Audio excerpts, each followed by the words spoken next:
So, I don't believe we've ever mic'd this before. Beth and I agreed that, can you hear okay way back yonder? Yeah, can you hear me? Yeah. Okay. I'd like to welcome you all to the 8th annual Hepburn Lecture. As I was preparing those remarks, I was reminded that 4 years ago I stood in this very hall, in this very spot, to welcome the invited lecturer for 2012, which was Diana Hess, now Dean of the School of Education at the University of Wisconsin. Diana's work, much like the work of our tonight's lecturer, addresses civic education. I observed then that the presidential elections have a way of elevating discussion about civic education as primetime topics of conversation. Diana Hess spoke to us on the evening following the re-election of Barack Obama to his second term. Knowing we'd elect a new president in the next president election cycle, had any of you asked any of us that night to speculate on who might be running, how the election might unfold, what might be said in the election by the candidates? Had anyone had been brave enough to make a prediction 4 years ago about our current election cycle, well, let's just put it, they probably would have missed the mark. The point is, civic education matters all the time, yet something about historic presidential elections drives home the point all the more. So, in this hard-to-imagine moment, I welcome you to tonight's lecture. My name is Todd Dinkelman, and I'm a member of the Social Studies Education faculty here at the University of Georgia. I'd like to begin my introduction of tonight's lecture by thanking Dr. Hepburn for her generosity and the continued support of social studies education at the University of Georgia, in the state of Georgia, and beyond. Having had the pleasure of making several of these introductions and also having had the pleasure of keeping in touch with Mary and Larry Hepburn over the years, I know they want me to say as little as possible about their lives, all in the interest of making sure we have time available for the rest of the evening. So with all due respect, I won't go on in great detail about Mary's considerable accomplishments. I'll simply note that Mary Hepburn is Professor Emerita of Social Science Education at the University of Georgia, where she served the field for 30 years. Her work has left a legacy as a leader in the field of civic education, legacy felt in this country and internationally. And her legacy continues to grow in no small manner because she and Larry chose to endow this lecture as a way to contribute to our shared conversations about social studies education.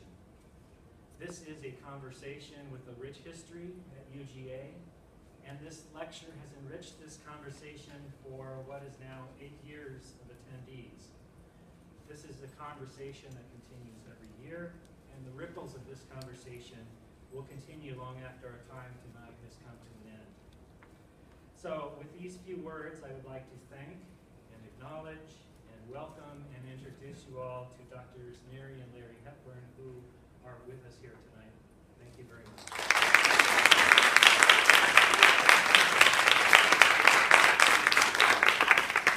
Now to our lecturer for tonight. This is Beth Rubin. Beth Rubin is Associate Professor of Education, Director of the Social Studies Education Program, and Co-Director of the Urban Teaching Fellows Program at the Graduate School of Education at Rutgers, the State University of New Jersey.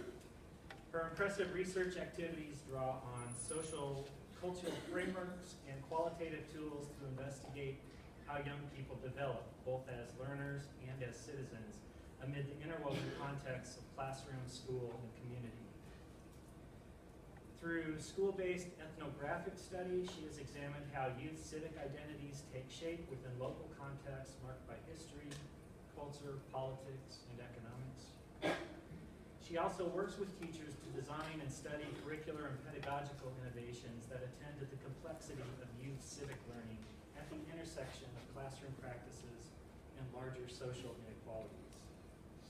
Books authored or co-edited by Beth include the following titles: Making Citizens, Transforming Civic Learning for Diverse Social Studies Classrooms; Civic Education for Diverse Citizens in Global Times, Rethinking Theory and Practice; Critical Voices in School Reform, Students Living Through Change.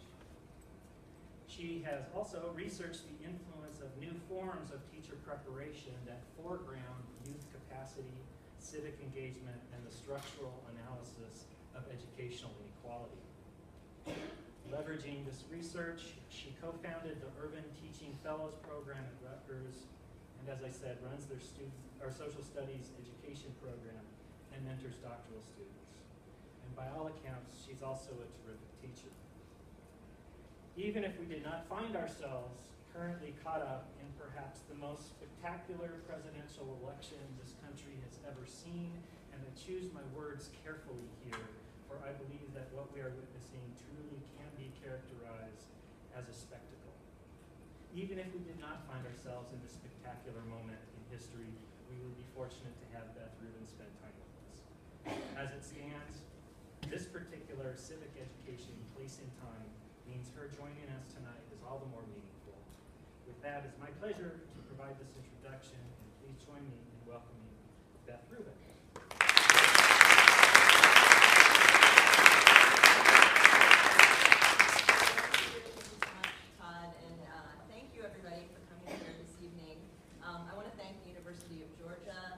For the wonderful opportunity to speak with all of you today. I love speaking about this work, and as Todd said, it's very timely. I want to thank Mary and Larry Hepburn for their generosity and for creating this space for all of you to get together and talk about really important issues. And I'm honored to be invited. I truly hope that my words are of interest to you and maybe even of some use. As Todd said, I'm a professor of social studies education at Rutgers University, and I run the social studies program there. I conduct research on youth civic identity development. I'm really interested in how young people think about citizenship and develop as citizens. I teach courses in social studies, theory, and methods in urban education and qualitative research. And first and foremost, I really consider myself a social studies teacher. The concerns and the excitement that I gained from my years teaching middle and high school social studies remain with me always. And I spend a lot of time in social studies classrooms, both in the U.S. and recently abroad. So, oh, I'm supposed to put this on. Yeah. Plus, it's like flying forward. Okay. Projection mode? Projection.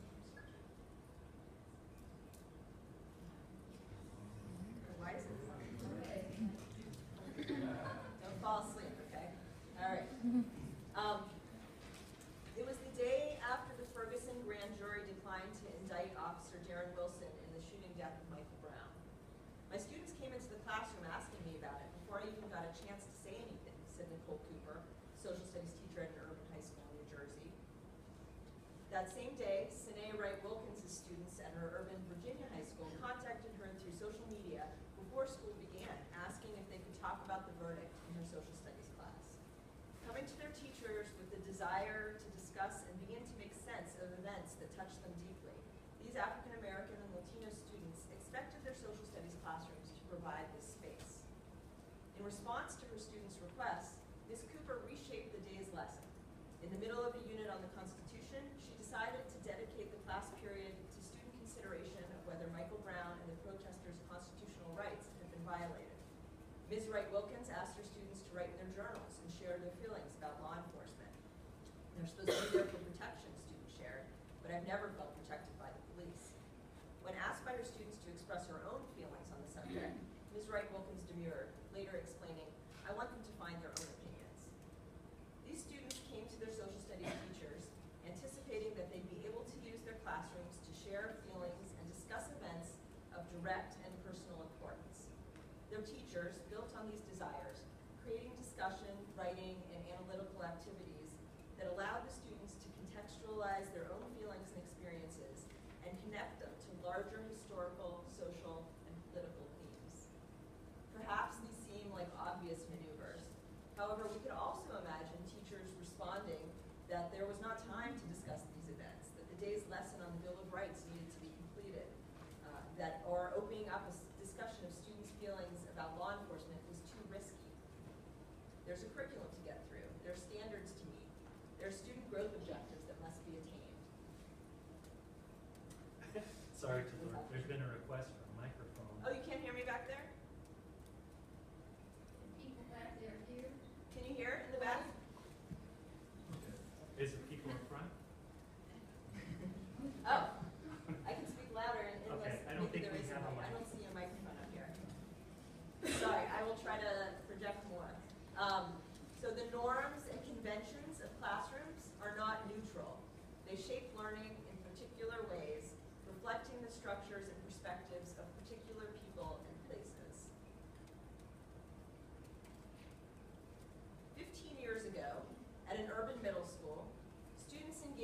lively discussion of the Pledge of Allegiance. Amber said, "We are the one nation under God, one nation." Jessica answered, "When the Pledge of Allegiance says under God, it can't actually say that and expect people to pledge allegiance to the flag because there's other races that really don't believe in God.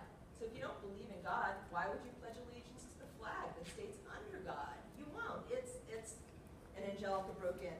"Well, me and her, we were discussing. She said it's not one nation because of we had segregation, all this stuff, all this hate. But you're not pledging to the people in America, you're pledging to America itself." This brief snippet of classroom conversation shows these students' interest in and engagement with complex civic questions. Who is the one nation invoked in the pledge? Does our nation's history of segregation and all this hate provide a challenge to this notion? Can all Americans be expected to agree to a pledge that invokes belief in a deity? What about those other races who don't believe in God? Can they be expected to make the same pledge? Although quantitative measures of civic attainment consistently rank low-income students and students of color behind their white and more affluent peers, Amber, Jessica, Angelica, and their classmates, students at a middle school in a low-income urban area, energetically pursued these questions for over 2 hours, leaving the room reluctantly and still talking. Students' civic knowledge and engagement are frequent subjects of inquiry for researchers from political science, education, developmental psychology, and other disciplines. Measures of civic learning have been administered to large cohorts of students, some repeatedly over the course of several decades. The result is a wealth of data, an impressive body of research documenting students' civic achievement, or rather, the lack thereof, over time. So, we know that students lack civic knowledge, that race and socioeconomic status correlate with student performance in civic measures, and that young people tend not to be engaged with civic issues. With few exceptions, this body of literature is rooted in the idea that civic knowledge is a set of content and skills that can be given by teachers to students in a classroom setting. And civic engagement in these studies is measured by whether students say they intend to vote once they turn 18, or whether they read the newspaper or watch TV news.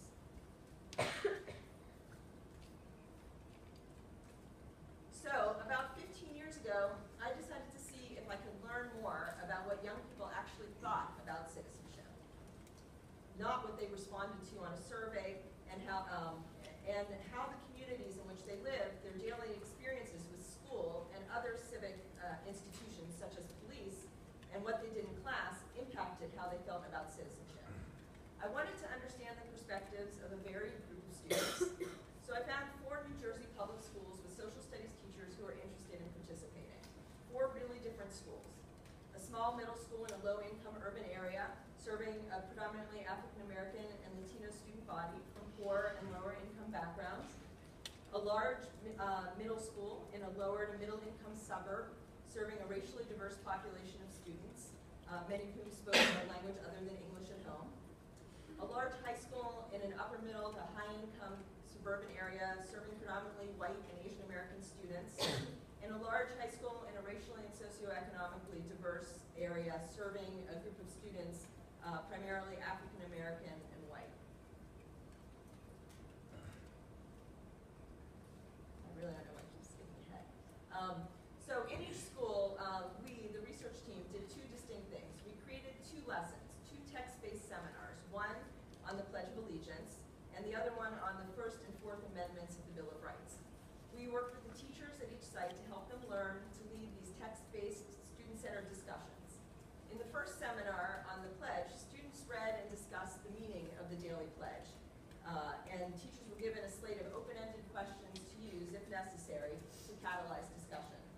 In the second seminar, students read short case studies based on real court cases involving potential violations of First and Fourth Amendment rights. They discussed these with a partner, and then again discussed them in a large seminar format. The second stage of data collection was one-on-one interviews with 5 students at each site.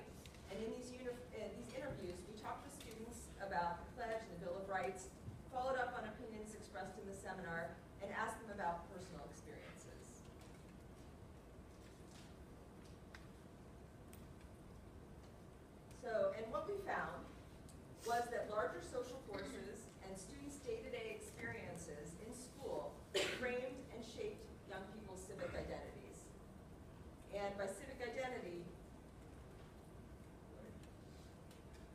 I mean a young person's sense of connection to and participation in a civic community.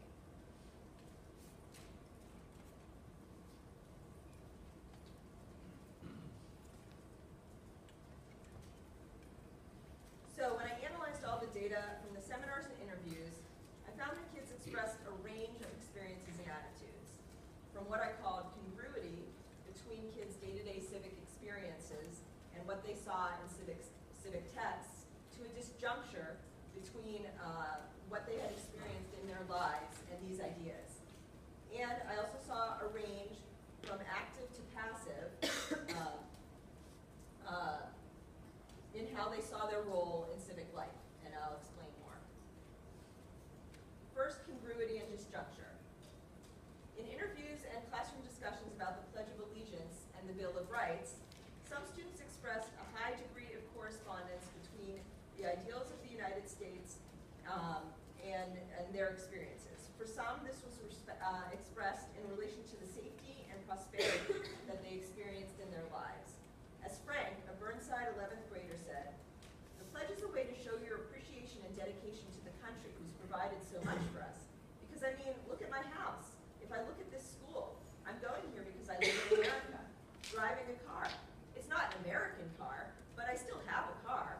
You know, we're well off. I live a very comfortable, safe lifestyle, and I'm grateful for the opportunities I have."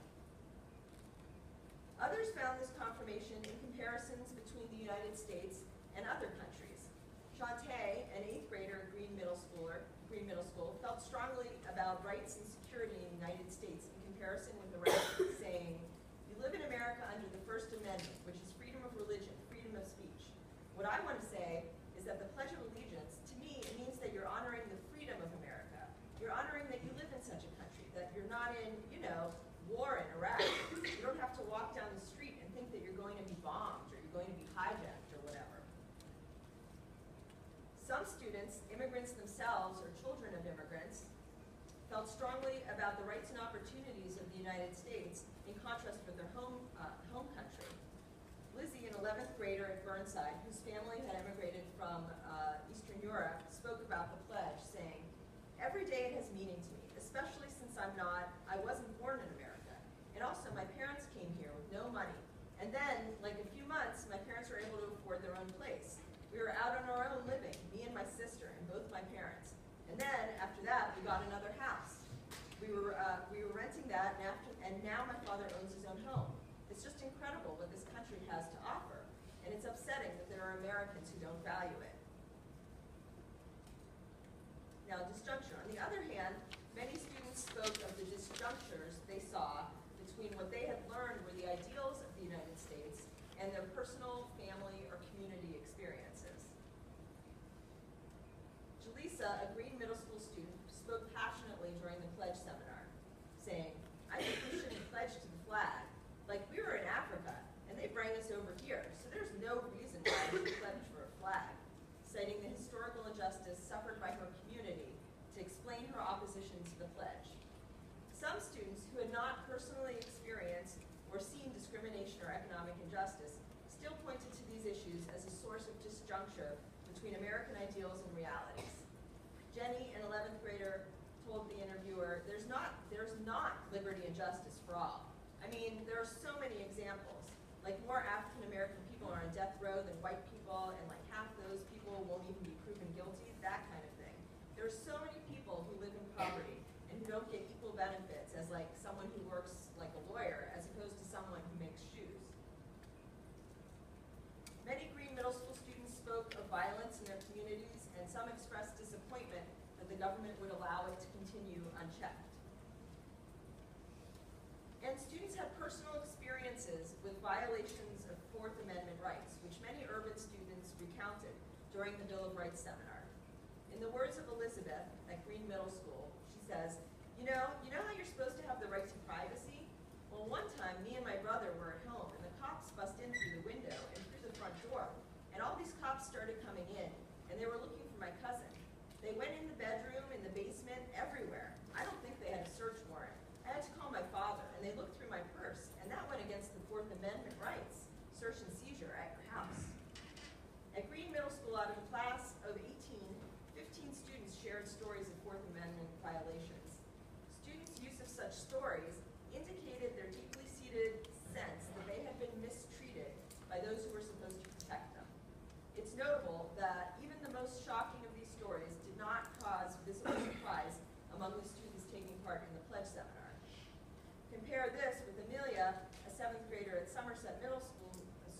said that in the US, no one comes into your house and invades your house and takes all your jewelry and money and important things. So kids are bringing really different experiences into the classroom with them as they make sense of the curriculum. During seminars and interviews, students also explained what civic participation meant to them, with some viewing it as an active undertaking and others viewing it more passively. So some students spoke of progress in America's commitment to liberty and justice for all. They cited examples from American history, ranging from Martin Luther King's civil rights work to recent anti-war demonstrations, as proof that America's ideals were worth fighting for and were attainable through civic action. Many students expressed appreciation for their right to make their voices heard and saw it as a key element of American civic identity. Whether speaking out against war, discrimination, or a principal censoring a school newspaper, these students cherished their right to have their opinions count. Jessica, a 7th grader at Somerset Middle School, saw the right to speak out as critical to her identity as an American, saying, the fact that we have this freedom of speech or assembly, able to let our voices be heard, it's very important, or we wouldn't have a society like this today, you know? Randy, an 8th grader from Green Middle School, felt strongly about making her voice heard. She said, as an adult, I see myself not trying to be a violent person, but trying to protest against the war situation. I see myself protesting against something like that. Or if something's happening on the Supreme Court that I don't like, or in any case that I don't like, I see myself trying to protest and standing up for what I believe in. Other students displayed a more passive stance toward their role as citizens, explaining that their own goals came first, and often pushed civic action to the back. So Dan, an 11th grader at Burnside, told me, I don't know if this is a problem with where we live, but I don't think many people feel motivation to fight these things, racism and segregation. Because where we are, I think the goal is to get good grades and then go to college, and then to get a job. The goal is not to go and protest, you know. You know, you can't go down and protest if you have an AP exam, and it doesn't really jive with what you're trying to do, with the goals you're supposed to be trying to accomplish. Some students felt that those who spoke out on civic issues were, quote, making a big deal out of nothing. Frank, a 12th grader at Burnside, said, I feel like a lot of people, or some people, instead of asking themselves, you know, what's right with their country, they automatically ask what's wrong. Finally, some students, particularly at Green Middle School, felt resigned to inequalities and injustice they had experienced. As Zaria said, I feel I could do things, but I don't feel it would make a difference because people are down on children. Like, we can't really do anything. Like, I would march or whatever, but looking at what Martin Luther King did, it just caused a riot. He did a right thing, but other people who were against it did wrong. And I think it's going to happen all over again. So students expressed a range of attitudes towards civic participation, from highly active to resignedly passive, and sometimes both at once. So civic identity is really complex for kids. They can be aware, feeling like they've benefited from the system, but aware of inequalities and interested in being part of social change. They can be complacent, feeling their comfortable positions are enough.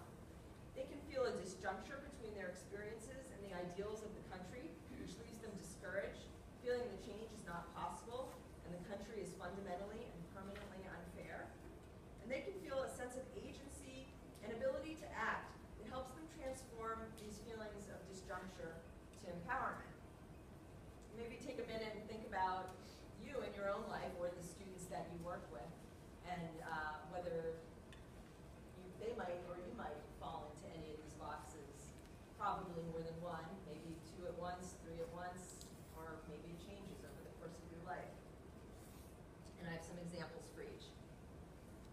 So Jenny, expressing an awareness and a desire to work for change, said, I feel secure living in this country. I don't really think anything's going to happen to me. I don't feel like I'm going to be arrested because I look a certain way or because I said a certain thing. That's personal for me. The greater picture, like, it's kind of embarrassing to live in a country where we walk around parading our flag and saying we are the best and everything, and we are like going to conquer Iraq and all of that kind of stuff. And really, like, we need to fix ourselves first.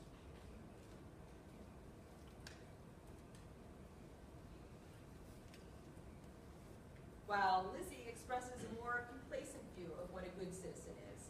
One who lives life, his life to the fullest in the nation, abiding by laws, just enjoying being in the place, not worrying completely about politics or what's concerning the world outside. Jaleesa, expressing discouragement, says, I understand that no matter how far involved this country gets, there's not going to be justice for all.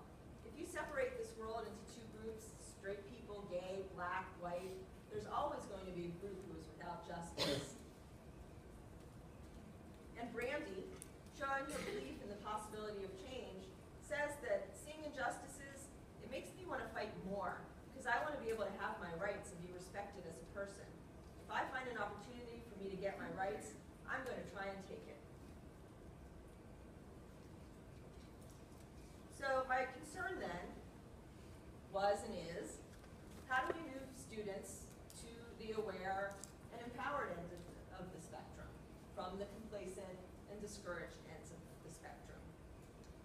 And one thing I noticed throughout the study was that when kids had direct discussions about injustice and talked about their experiences, they were more hopeful and engaged. This was in line with work by other researchers indicating that when young people have opportunities to investigate and analyze civic problems that impact them directly, they can develop more active and empowered identities as citizens. Then I had to ask, typically, are those the kind of experiences that young people are having in their social studies classrooms? Are these the kind of experiences that young people are having in their social studies classrooms? Experiences to engage actively with investigating and analyzing civic problems that directly concern them. So we can also think about that for ourselves in our own lives and experiences. And unfortunately, decided it was time for me to move on. Unfortunately, the answer tends to be no. So here are just a few things that kids have said to me over the years when describing their social studies classes. All we did was watch movies, handouts, dittos. Teachers just give you the book, read out of it, do the work, that's it. The teachers don't teach. They'll give us a worksheet and we'll have to read it and just answer the questions. And my personal favorite, we talk about things that happened like 13,000 years ago that don't got nothing to do with today. I don't know what happened 13,000 years ago, but it was pretty boring, whatever it was. Traditional approaches to social studies aren't necessarily up to the challenge of teaching for active citizenship. And further troubling, research shows that schools that serve low-income youth and youth of color provide the least innovative and most ineffective forms of civic education, and that young people in these settings frequently experience classroom-based civic education as alienating and irrelevant. Young people placed in lower classes also have less access to approaches that we know are effective, such as discussion, discussion of current issues, learning about topics that are of personal concern, service learning. So, how are teachers being educated to meet this challenge? In 2011, the Campaign for the Civic Mission of Schools declared that pre-service programs, and I'm sure yours is an exception, right? Seldom help aspiring teachers learn to foster students' civic learning. These programs rarely demonstrate interactive teaching strategies that encourage students' participation, although these dynamic approaches are known to engage students' interest, and few programs provide strategies to help teachers manage classroom conversations about important civic matters. So I'm going to talk. This isn't making me all nauseous. Obviously, I did something strange. So I'm going to talk about one approach that can be used both to equip and motivate students to be engaged citizens and also help new teachers learn to be critical civic educators. New teachers, right? That's you guys. So building on the emancipatory educational theory of Paulo Freire, participatory action research aims to empower and liberate through the process of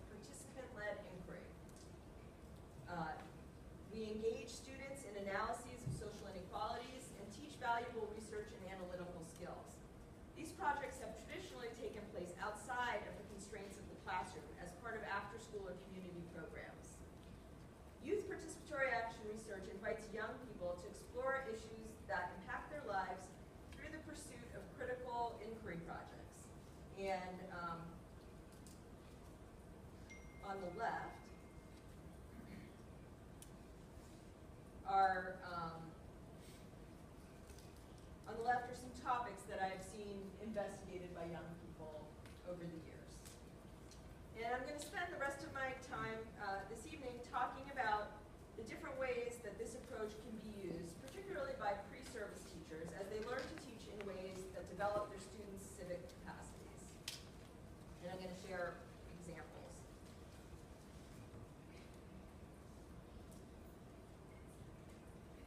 So, in our program, in our Urban Teaching Fellows program at Rutger's Graduate School of Education, which is actually a program for students from any teaching area, although the majority are always from social studies. Students in their final semester, after they've completed their student teaching assignment, return to their host school and recruit students to participate in after-school participatory action research program, which was named Youth in Action by one of the first groups of high school students who took part in this. Over the course of a college-length semester, our student teachers work with their young people to identify an issue of pressing concern to them, develop research tools to investigate that issue, collect and analyze data, and propose next steps. The students then, at the end of the semester, come to the Rutgers campus for a whole day with activities and tours planned by the pre-service teachers, which culminates in the youth presenting their research to a large audience of university students, teachers, faculty, community members, and relatives. So,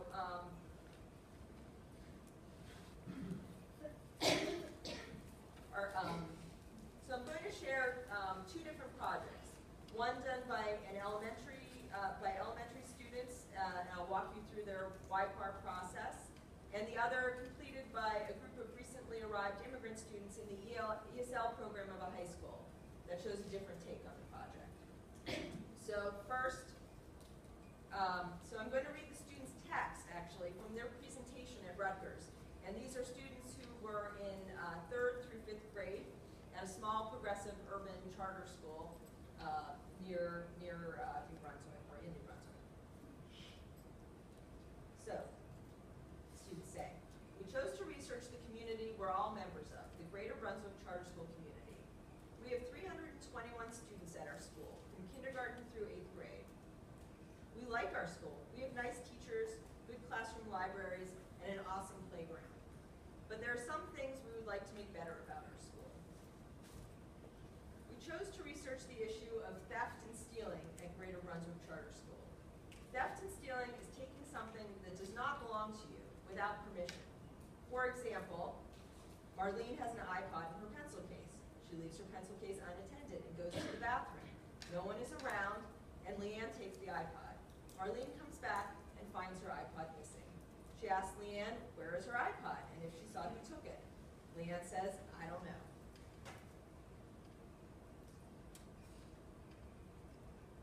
This is how we selected our issue.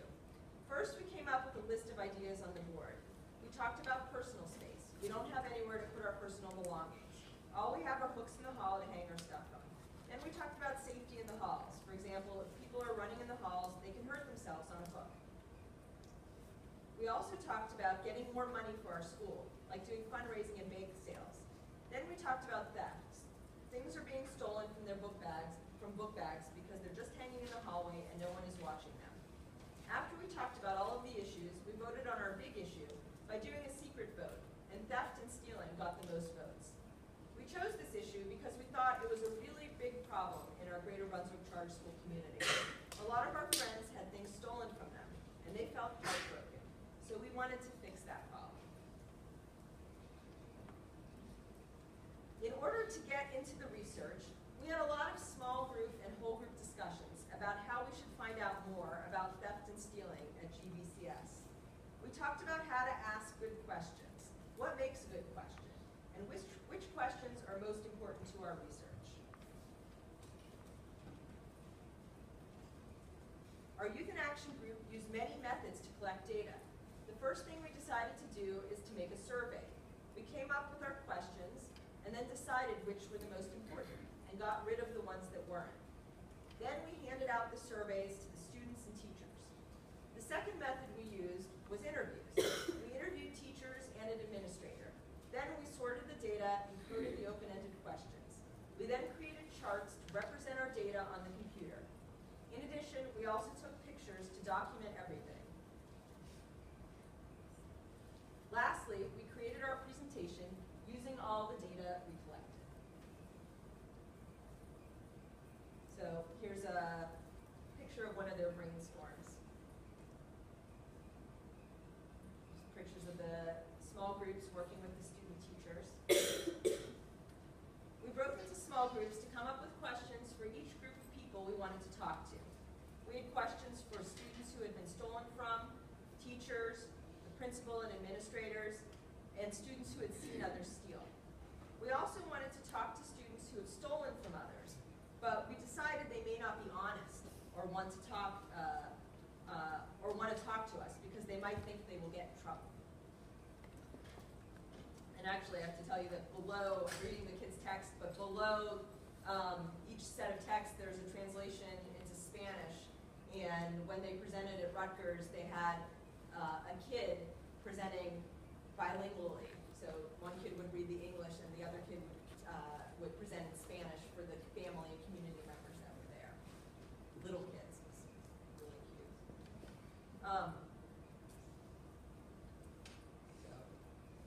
We chose to gather our data this way because it was the best way to paint a picture of our school and the issue. The reason we chose to use surveys is because it was the easiest way to get to the most people. Then we chose to conduct interviews because we wanted to get one-on-one answers and full reactions. The reason we chose to take pictures and videos is to document our work and to show our problem through images. Lastly, we had a cafeteria poll. We asked one question: do you think stealing is a problem at GBCS? To see how our school feels about stealing. So they put this in the cafeteria and had everybody at the school contribute to this poll. So these are the surveys they created and distributed and collected. The data from our surveys revealed that there were more students that were stolen from than not, but it was close. Out of the 183 students who responded to the survey, 95 said that they were stolen from, and 88 said that they were not stolen from. The students also reported that the things that most often were stolen were school supplies, money, and clothes. When asking students why they steal, the most popular reason was they needed what they stole. The second most popular reason was that they liked what they stole. The rest of the students reported that they were either angry at who they stole from or they were told to steal. And students included photos of their process in this presentation. You can see this was actually a really large group. They had about 35 students participating, grades 3 through 5. There were actually a couple of second graders who snuck in there because their older siblings were participating. And there were 4 student teachers working with them.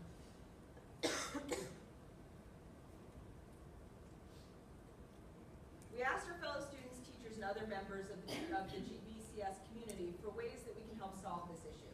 We worked with the data by sorting them into themes. The first 2 themes are punishment and consequences and school security.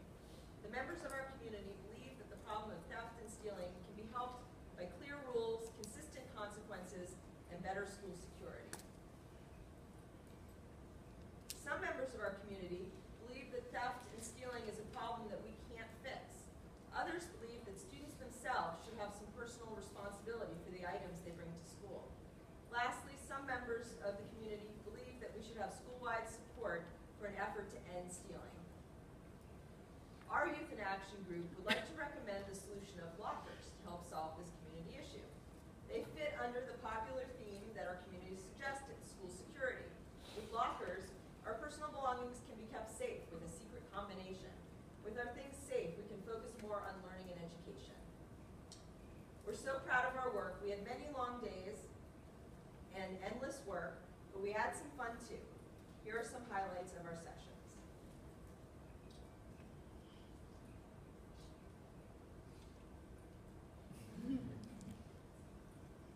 So, yeah, well, that makes sense.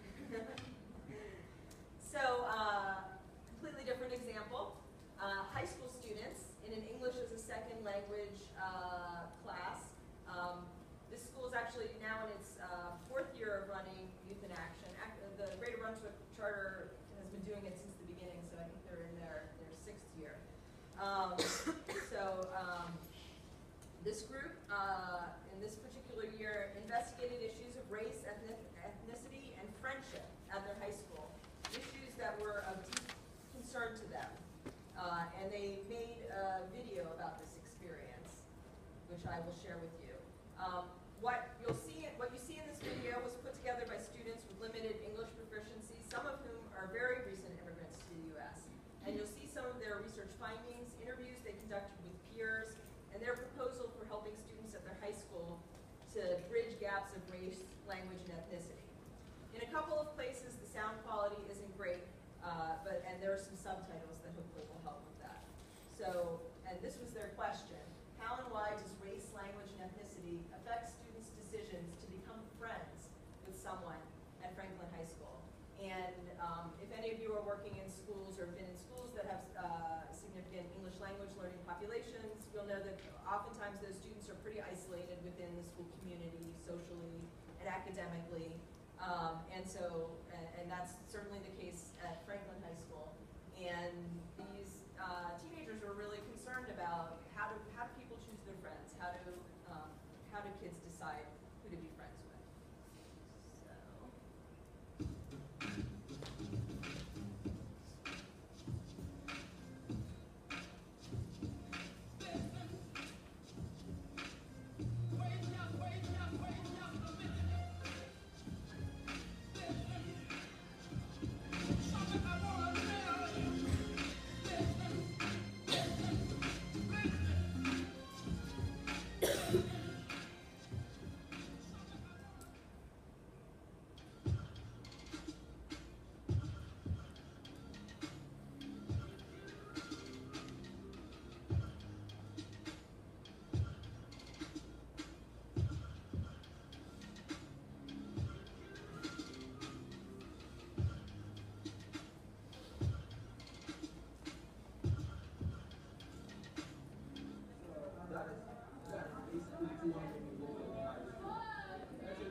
sometimes they spark learning and conversation. And I do want to share one wonderful story. I don't have any photos because the teacher who was going to send them to me had a baby instead. But last year, a middle school group, Shoal Middle School, presented their research on their outdoor space, all concrete, where there was nowhere to relax and play. And they presented this work that they documented the outdoor space, and then they presented research about how kids need to have space to play in and relax in.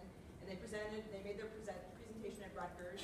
And in the audience was a coordinator from Rutgers Cooperative Extension Program who knew of grant resources that could help make the students' dream of green space at their school a reality. And a year later, the school broke ground on the project, and the kids' research and findings came to life. So the results are usually not quite so dramatic, but we have documented learning both by students and by their teachers or student teachers, no matter what the final outcome of the projects are. So for student teachers, leading youth action research help them to develop active, student-centered teaching approaches that build on students' own experiences and ideas. One student told us, student teacher, "This honestly was my first big experience of just seeing genuine student-led activity because it was completely in their hands. I really liked it because everyone in the GSC is always saying student-led, student-led, but they don't actually tell us what that is. It was nice being actually being able to see something." Another student teacher shared, "With student teaching, you're focused on your subject, and that's it. In student teaching, you want to relate it to their lives, and sometimes it's a stretch, but here, it's present throughout." Another said, "Honestly, I think that it's something that should be available to all student teaching candidates." Another student contrasted the leading YPAR experience with her student teaching experience, saying, "Student teaching, you focus on being up there and being the dominant person in the room, but sharing the space is important, and it's something I feel more comfortable doing now." So by leading these projects, students developed much more facility width and much more ease with giving up some of the airspace in the classroom, with constructing activities that allowed their students to be really active. Secondly, the participation in this by student teachers helped them learn to recognize the capacities and strengths of their students and their communities. Luis, for example, saw that young people learn from each other, and he told us he was impressed by how powerful group work is, how kids can collaboratively work in groups, then move into a big group, then get together as a class. They learn more from each other sometimes. This changed his view of his own role, and he said, "It solidified my idea of facilitation. The idea of the teacher in the back giving students the tools and having students nail it to the wall. You give them the hammer, the nail, tell them the function, and they can nail it anywhere on the wall." Another student teacher shared that as an ESL teacher, I developed an even greater appreciation for my students and their determination to learn English and succeed in their new country. Seeing some of my former students push themselves to interact with fluent English speakers during our YPAR sessions greatly impressed me. Witnessing one of my most recent immigrant students try her best to present in English to a collegiate audience is an image I will always remember. I get goosebumps just thinking about it. And this participating in this project also helped our student teachers better understand how structural inequalities shape the lives of their students. So one student teacher shared that students were very much aware of the problems and issues surrounding their community and wanted to do something to turn things around. Their awareness was surprising, and it meshed well with all our course readings in both the Urban Ed course and the Urban Teaching Professional course. Another student was impressed by students' awareness of issues faced by their peers, saying, "I was really surprised with the students and everything they had to say. They were talking about everything from tracking to issues of cohesion within the school itself in terms of bilingual and non-bilingual students, the community and its reputation. I was really surprised that they were so aware and how they reacted.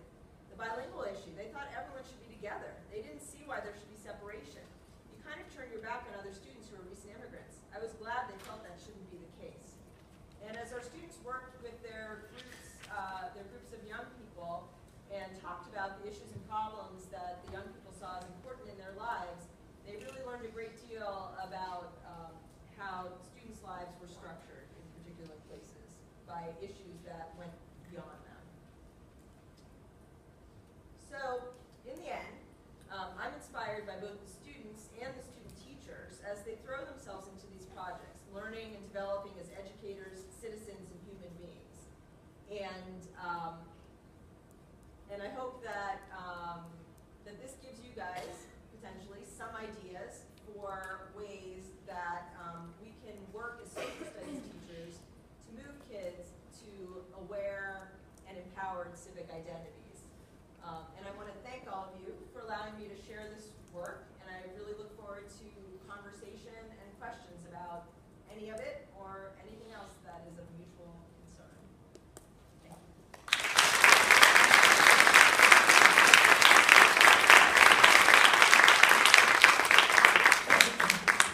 And I apologize for the crazy PowerPoint. So thank you, Beth. So we have been left with about 32 minutes for questions and conversation, just so we plan the next 32 minutes.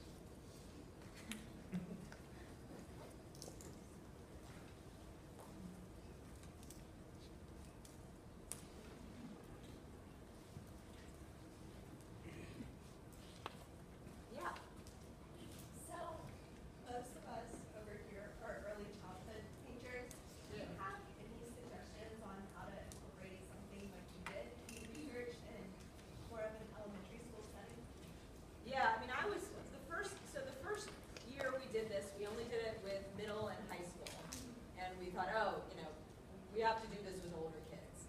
And, but the urban teaching fellows in our program who are with elementary students said, no, we want to try it. We really want to do it. And we had 2 elementary school groups. And those kids, when they came to Rutgers, they blew everyone away. They were just incredible. And it was inspiring for the middle and high school kids. And having the elementary students up presenting and the middle and high school kids asking them questions about their work was just amazing. And they did a fantastic job. So I have really no doubts about the capacity of elementary students to do this kind of work. They need support and coaching and scaffolding. And our student teachers were brilliant at that. They, taught them everything that the kids learned it right away about, what's a survey, how do you write a question, what should it look like, and really walked them through every step of the process. So I mean, to back up a little, and this isn't just for elementary students, one thing that is really fundamental is to start with team building kinds of activities with the kids. They have to be they have to be a team. And so in our classes with our students, we model that by starting every session with some kind of team building activity. And when our students run this program, they do a team building activity with their kids at the beginning of every session.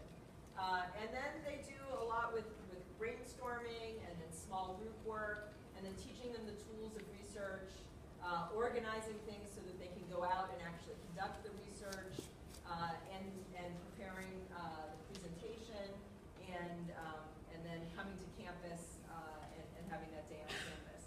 I mean, I can point you to specific tools, and we have a lot of different curricula that our students have worked with that they find helpful. We didn't invent this, and there's tons of stuff out there that can be helpful. But I think, elementary school classrooms are actually really wonderful places to do this kind of work, because there is the potential for the curriculum to be more integrated. There's a lot of math that goes on in these projects. You potentially, as an elementary teacher, can have bigger blocks of time to work with kids on projects. And it was very, empowering for the kids and inspiring for their teachers to do that. Yeah. How long did it take to do these projects? They were really fast because they were a college semester. So our semester starts like 3rd week in January. They don't start right away because we have to train the students to do this. And they actually do a really quick YPAR project of their So they usually end up starting like beginning mid-February, and they come to campus the beginning of May. So not that, 10, 12 weeks. Sometimes they meet twice a week, sometimes once a week, depending on the school or the schedule of the school. It's compressed, it's fast. A year would be great, but our students are not in their school sites all year. Well, when they're student teaching, we feel like it's just too much. They couldn't do this on top of student teaching. So they come back after they student teach the semester afterwards and run it like a club after school. But we have them recruit students. We want them to really recruit a diversity of students, not just the students who volunteer for everything and who participate in every club, but to really go out of their way and pull in kids who don't usually participate. Because part of our agenda with this is for our students to see that all of their kids really do have capacities and strengths. And a lot of times it's really illuminating for our students to see kids shine who in the classroom have been very quiet and non-participatory, and then all of a sudden in this setting become leaders. So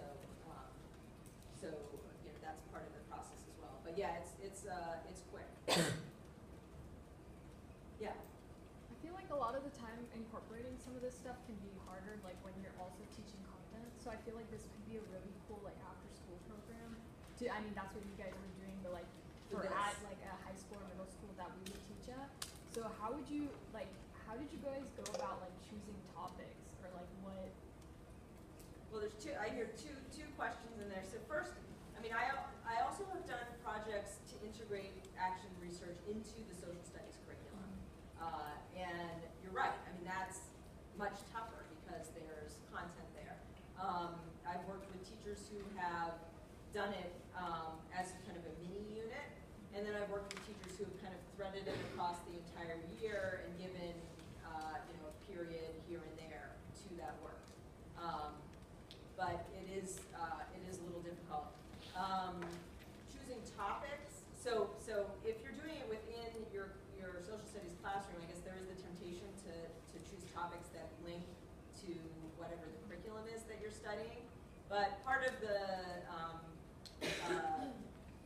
a really important facet of this is that kids really can pick things that are of importance to them and that they see around them.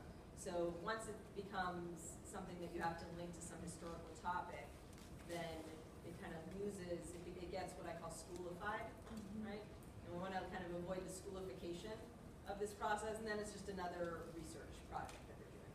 Not that history can't be part of it, and you can really embed a lot of historical study in this. But so in terms of choosing topics, that takes a long time, and actually it happens every year with the students that they really, a lot of times will spend a few weeks choosing a topic because first they start brainstorming, and then the kids are talking about all these issues, and then they have a board full of issues, and they're trying to figure out, okay, well, what are we going to do? And then they have to figure out, are they going to vote? Kids advocate for different ones, and they really try to come together on something they can all agree on. And then they realize that they're 3 weeks in, and they need to really push through the process. But we try as much as possible to really have it. It is the kids' choice. Sometimes there are concerns on the part of the administration, things that they don't want to be tackled, or topics get vetoed. So a school I worked with that was actually integrating this into their regular social studies curriculum, the kids wanted to investigate special education at the school, and the administration said no, that they didn't want that to be investigated. So you have to be aware of those kinds of things and make sure you talk with administrators about what's happening and what you're doing. Yeah. Building off that, I wondered if you had any experiences with creating like a student-informed syllabus before the classroom had started. So that way some of these are already kind of thought about incorporated into. Yeah, that would be great. It's kind of hard to imagine how that would work in a regular public school setting. But potentially, if, this is the thing about doing this with students and student teachers is they turn over it. But if you're in a school, on a long-term basis, yeah, I could imagine, convening a group of students and getting things going at the beginning of the year. And actually, the ESL group, which began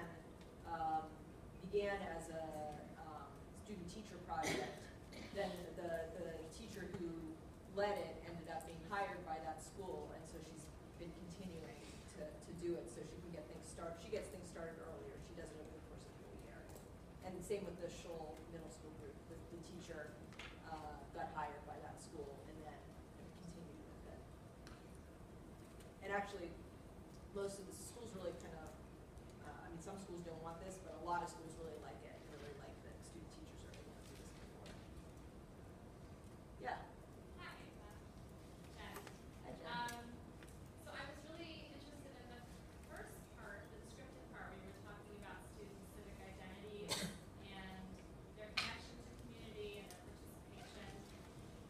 And it certainly makes intuitive sense that having them more involved in controversial issues discussion and service learning would grow that capacity, that connection. I guess I wonder, were there specific things you saw in that study that lead you to think that particular methodologies or pedagogies led to particular shifts?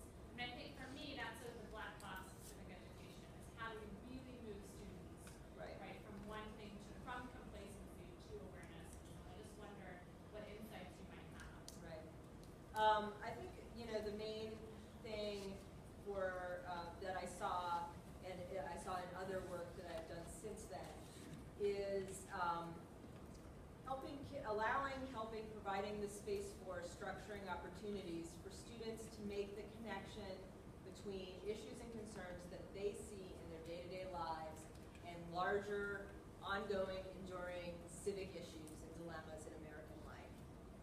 And when they can see what they're seeing or observing as connected to an ongoing conversation of which they can play a part, in which they can play a part, that really opens things up for kids in terms of them so instead of thinking about, well, it's over, it's set, everything's decided, there's nothing I can do, they see civic life as something that's more open and under discussion and constantly being reinvented, and a conversation that they can take part in themselves.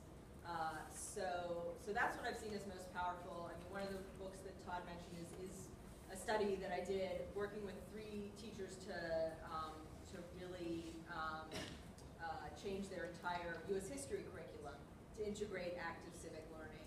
And so those teachers did a combination of things. They had 3 different discussion strategies that they used over the course of the whole year. They used them over and over again, so the kids got really good at them. So they used Socratic seminars, text-based discussions. They did what's called take a stand or barometer or continuum, where you have an agree and a disagree, and kids line up and move around based on how they feel about the question. And they did civil conversations in paired pairs where they talked about issues. And then we had big themes and essential questions for each quarter that connected to the history that they were studying, and questions that both related to the history and also could relate to their what they saw around them. So why does the U.S. go to war? What are the limits? Is it ever right to break the law? Kind of big questions. So that curriculum really it was history, but it foregrounded students' active engagement in conversations around questions that are contemporary and enduring. And I think that's key. Yeah. Well, in a sense, then, with the success of the program, do you feel it's institutionalized in that school or in the school district? That's a really good question. I feel like, and I don't know, maybe you probably have a perspective on this. I don't feel like anything ever gets institutionalized, especially in the U.S. public school system. You could do things for years, and then somebody new comes in, and it's gone. You hope for some continuity. Hope, yes. I mean, our ideal is when the students get, and this has happened a number of times, when the students get hired, either in that district or another district, and then they really incorporate this into the life of the school. And that has been happening more and more. And we've been actually welcoming those students and their kids, their students, to the event at Rutger. So last year we had 2 different groups from 2 different schools that were led by teachers who were graduates, not by student teachers. This one young woman started a social justice club at her school, and she had kids investigating. She had like 5 different groups going. She had 45 kids coming after school all year. It was just phenomenal. We've also found that our student teachers, a lot of them want to do this kind of work. That's why they want to work with young people. That's why they're social studies teachers, and it really gives them an outlet to do that kind of work. But institutionalizing it is difficult. One school we worked with for 4 years, and every year it was like a surprise that we were doing this. Like, okay, we're ready to do this. Oh, you have to go to the school board. So it was like it's hard sometimes to institutionalize things. Saw another thought. So I'm going to ask a question that kind of suspends institutional reality and builds on Mary's question and Jen's question. And let's just pretend that you have just been appointed based on your considerable knowledge about civic education. You've been appointed social studies curriculum czar for New Jersey. No, let's think bigger. Not just New Jersey. Bigger than New Jersey? The entire country. But I don't think the Secretary of Education has the power that I'm imagining. You have this power to set the curriculum based on what you've seen. I have a question based on what you've seen in traditional civic education classrooms, U.S. government. Let's just keep it at the secondary level. For all that contributes to making society whatever it is, and that's really not known and it's really not knowable, but we have some insights. For all we know about what civic ed is currently done makes possible, would you advocate replacing all civics classes with a semester of youth participatory action research? Just that would be the semester, because it seems to me that this helps teachers develop in all kinds of positive ways. It certainly has powerful student outcomes that are quite visible in these pictures. Would you be willing to wipe Force civic everyone to do PAR. Yeah, and wipe civic ed off the map? Would our society look any different 10 years down the road if we did? No, I wouldn't, because I have another article coming out, which is like, kind of addressing this idea that I mentioned before of schoolification, right? It's such a razor edge, it's really important that these questions be authentic, these inquiries be authentic. And it's sometimes really hard to accomplish that in school spaces. And when teachers, and this is another issue, somebody asked a very good question about integrating this into your social studies classroom. When you need to assess kids, give them grades, have all the things, and then this is, more than ever before, you need, grades every week, every day. Kids get mad if they don't see, really frequent assessment. You have to break it up into homework assignments, those kinds of things. It can become just another school assignment. So it's hard to say whether, I don't think that would be a silver bullet, let me say. And there's, Project Citizen is very, similar and has had a lot of success, and, in the hands of particular teachers is wonderful, But, like anything else, it's how you do it. I think, what our students learn from this are strategies that they can bring with them into the regular classroom. They don't need to run YPAR to have a student-centered classroom where kids talk about issues that are of concern to them. But yeah, I wish it was that easy. Yeah. So do you think it's possible to get students to have authentic inquiry into issues like this in a classroom? If there is that fear of assessment and it is part of school, Right. how do you do that? Somebody's Siri talking. Yeah, I think so. I think absolutely. I've seen it myself, as a teacher. I've seen other people get it going as teachers. I'm just wary of, people being commanded to do things that they don't, really, authentically feel. When teachers are told to adopt a pedagogy that they're not necessarily necessarily that enthusiastic about, it doesn't often come out very well. But yes, I do think the kids can have now can all 25 of your kids every day have an authentic, civic action experience? That you're probably an amazing teacher if that happens.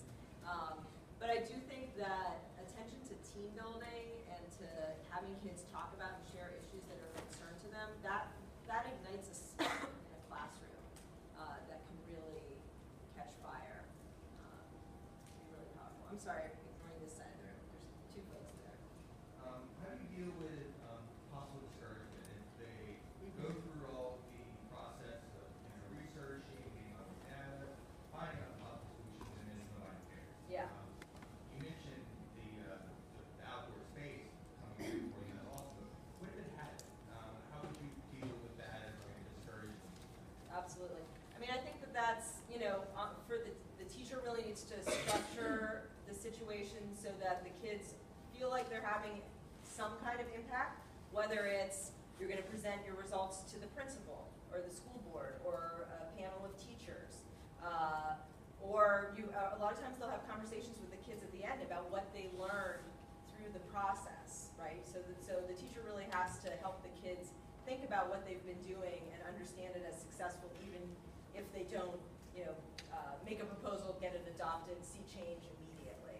But I think that's a really good question. And I mean, another way to complicate this, and I have a piece about this if anybody's interested, is that kids have really different issues and concerns. Sort of back to the beginning of my presentation, kids have really different interests and issues and concerns depending on what experiences they've had, the civic experiences that they've had. So when I worked with teachers on this in another study, students in one community, a very high crime urban community, the kids picked drugs and murder as their civic problem. And students in an affluent suburban setting picked the rule at the school that they couldn't carry backpacks in the hallway. So you can imagine that those kids had really different projects and really different outcomes, right? The backpack, the rule was changed. They didn't even have anything to do with the rule being changed, but they saw themselves as effective. The teacher in the drugs and murder problem school had the kids put together like a journal that they published where they wrote about all of their experiences, and that was the way that they addressed their problem. They're not going to resolve that issue, right? But it was a space for them to talk about it. So yeah, it's not that straightforward, and we shouldn't be looking to kids to solve, societal problems. Yeah, sir. I have two questions. One was, I'm curious, like, have you or your student teachers tried to help students develop a foundational, like, introductory knowledge of various issues? Because a lot of times kids they're not tracking on what's happening. So there's, like, I'm wondering if there's a tension between the authenticity that you're speaking to, from their already like lived experiences, and with like helping them develop that foundational knowledge about other issues they're not really aware of yet. Has that been done with you guys? Well, that's an interesting question, yeah. I mean, we're sort of off the hook in these after-school programs, right, because there's not a set of content that they're supposed to convey. But yeah, you're right, like sometimes they'll realize through this that the kids have questions or concerns that have there's a lot of surrounding knowledge that they don't really know anything about. Trying to think of an example. Like gangs, for example. Gangs are the problem, right? Now, the student teachers, and luckily we have a seminar with them, so we meet with them every week and we can talk about this, and they can figure out what to do. Part of the process then is learning about whatever that particular issue is. So that calls for a lot of flexibility because the teachers aren't experts on every single potential thing that's out there. So you have to respond to what your kids are interested in and do your own research and help them do research to educate themselves on issues. Yeah, you have to be a lot more flexible. That second question. Oh, that's sorry. interesting. So I'm curious, have you encouraged student teachers or thought about using this as an opportunity to allow stimulate civic discourse and civic action in their communities by the adults in their community, and to help the adults develop their own political identities, their own views on issues that, again, a lot of times people aren't informed about. Right, right. No, but that's a great idea. And I mean, I have oftentimes thought that, you know, these would be really good school board presentations. I don't think any of them have been presented at local school boards, but you know, that would be one way to do it. Yeah. Just a second ago, you said we shouldn't be looking to students to solve societal problems. I was just wondering if you could elaborate on that a bit. Well, we have to be careful, right? These projects are to develop student skills, to connect them to each other, to their academic you know, lives and aspirations. You know, we're not expecting that young people are going to you know, pick an intractable social problem and resolve it. You know, I think that's a really unrealistic expectation. And especially, you know, so there's a danger with not attending to larger structural issues and inequalities and having kids think that they should be able, right, to fix particular things. And that's another complication, you know, in this work is, you know, and I actually have a doctoral student who's working on this issue now, kids like sort of development of critical consciousness around issues of race and class disparities, and how do you help kids contextualize the problems that they see?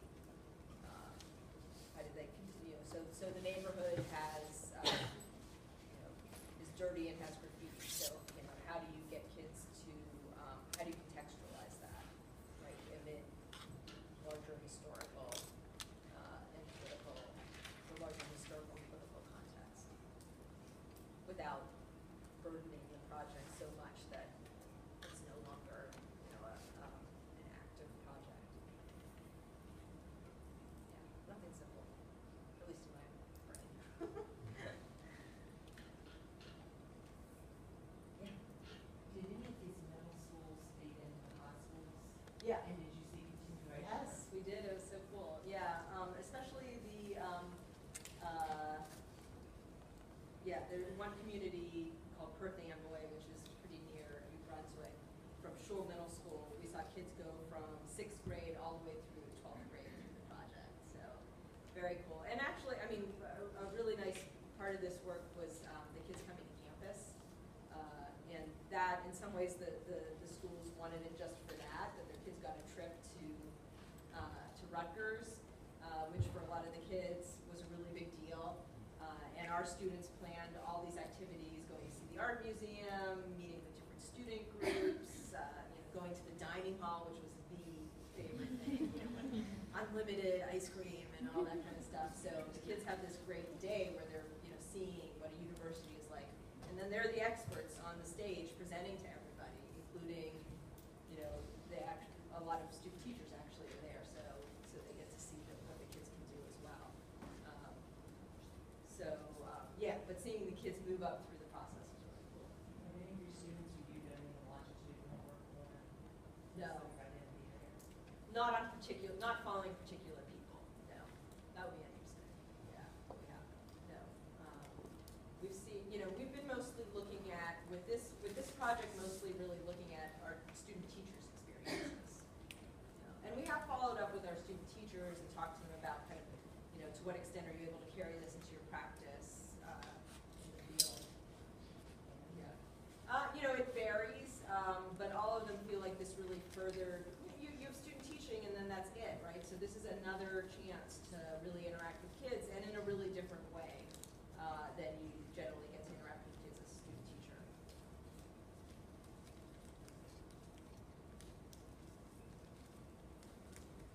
I was just wondering about how you asked your students or helped your students, the student teachers, deal with situations in which they met such opposition with the administration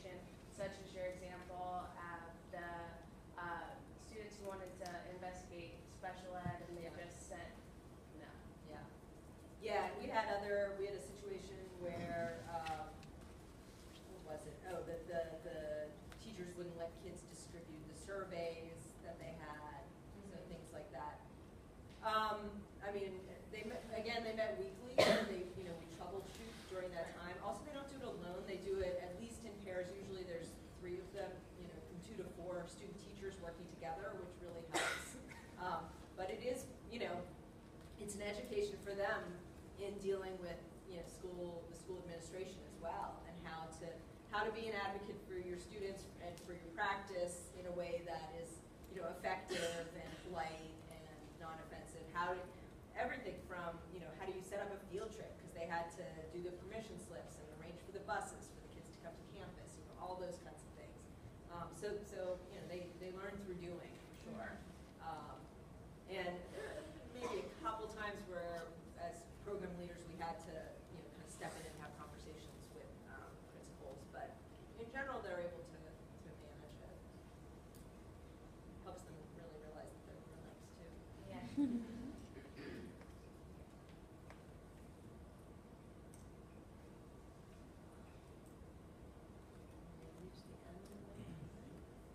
Yeah, I'll take advantage of the final minute to ask one. I'm stuck on the idea that the YPAR thing is something that happens after student teaching. That's just because the way our program is structured, but yeah. Is that why? Because it sounded like you said earlier it would be too much to ask the student teachers Well, to do. when we've thought about that, right, if you're full-time student teaching, I mean, that's such a heavy lift for the students, to planning for the first time in that way.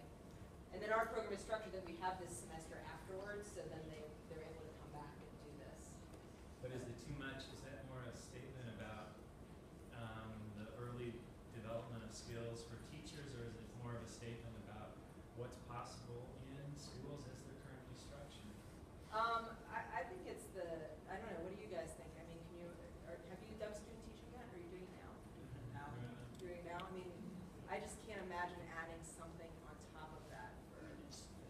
I think it's definitely a full-time job. Yeah, I mean, it's a full-time job and it's more than a full-time job. It's a full-time job that you've never done before. Yeah, it's always perfecting, or it's trying to perfect your practice and kind of troubleshooting your own problems that you encounter in school. So to try to troubleshoot your problems and, also engaging in creating a lesson plan and collaborating with groups, with your group amongst other groups in your cohort, it's definitely an additional aspect that you have to think about. Yeah, I mean, I remember when I was student teaching, I never could run an after-school program.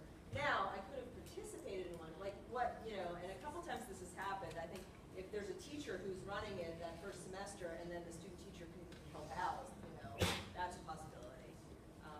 But you have to think, I guess how your particular program is structured and where it might fit. It could come before student teaching.